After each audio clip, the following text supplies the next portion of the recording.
Hello, I'm Rose. I'm a traveller, new age traveller if you like. I've been living on site for all my grown-up life since I was about 17. My name is Anne Brooks and I've lived in this property adjacent to the proposed traveller site since 1985. At the moment we're living on private land because we got evicted from a bit of council land, which is a big lay-by with hard standing.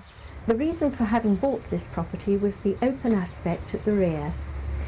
So perhaps you can understand why I am very much opposed to the idea of having a traveller site so close to my property. I'm a planning consultant working for Baker Associates, and we've been appointed to help the Dorset councils identify sites for gypsies and travellers. So we've been identifying potential sites throughout Dorset to meet those needs. This is the plot where we're going to build the new site, down on the field down here, not too close to the woman's house, and there's going to be a big hedge with trees and things.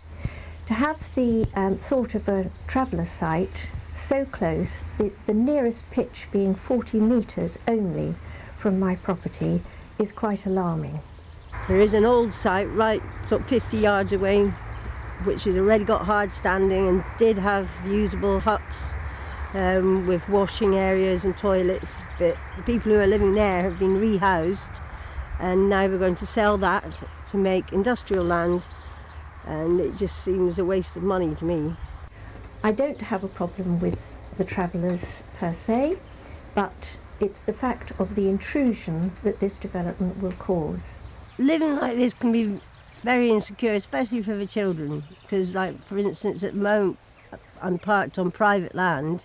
I mean, the owner of this land is semi all right, but still she's within her rights to, at any time, you know, we could wake up one morning at 6 o'clock and have the bailiffs here with tractors towing us off. We choose to live like this, but it doesn't mean we shouldn't be allowed to have a base like a site, because I know I would definitely appreciate it. If we had the chance to have a permanent site, we would be paying rent, and that means we'd be paying council tax, and we could have a chance to contribute, because at the moment, like, I'd quite happily go and work in a shop or, you know, charity shop, even do voluntary work, because I mean, during the day I don't have much to do, and if I was on a permanent site, it would be brilliant. This is the start of the consultation process, and we've been running exhibitions throughout Dorset, getting local views on the initial shortlist of sites, and the process will take about 2 to 3 years to produce the final plan, but the